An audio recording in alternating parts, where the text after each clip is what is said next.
L'aïeul nous cherchait, nous appelait. « Où es-tu? Où es-tu » Elle venait à travers champs et bois. Nous savions qu'elle allait à contre-courant de la vie. Nous savions qu'un jour, les fleurs qu'elle foulait s'amonceleraient sur elle.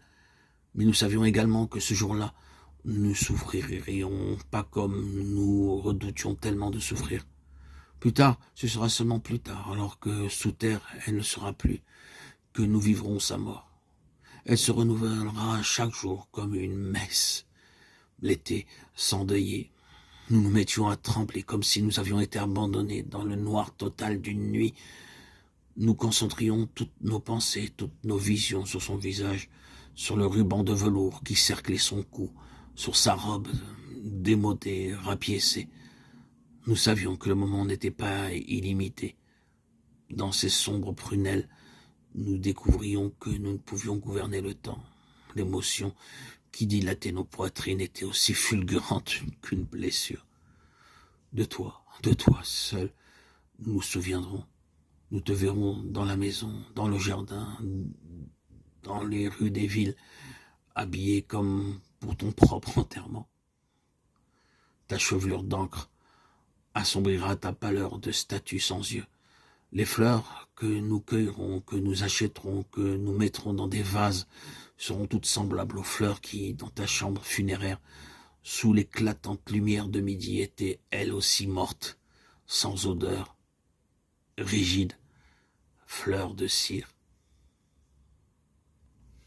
Sous le jeu ondoyant des cierges, les marques de la mort ressemblaient à des taches de naissance. Notre foyer devenait un rectangle de terre meuble sous lequel nous reposions, tout à la fois paisibles et inquiets. Nous étions les seigneurs incontestés d'un royaume qui n'avait ni début ni fin. Venant de très loin, de plus en plus faiblement, nous parvenaient des pleurs, des gémissements, et tout à coup l'appel familier « Où es-tu? Où es-tu » Nous quittions nos tombeaux, nos robes mortuaires devenaient légères, vaporeuses. Nos chevelures flottaient derrière nous comme des voiles. Nous retrouvions notre cité. Elle s'ouvrait devant nous comme une porte. Elle s'emplissait d'ombre, de lumière, des odeurs et des bruits mêlés de la nature. Face au soleil, nous étions la mémoire de la maison.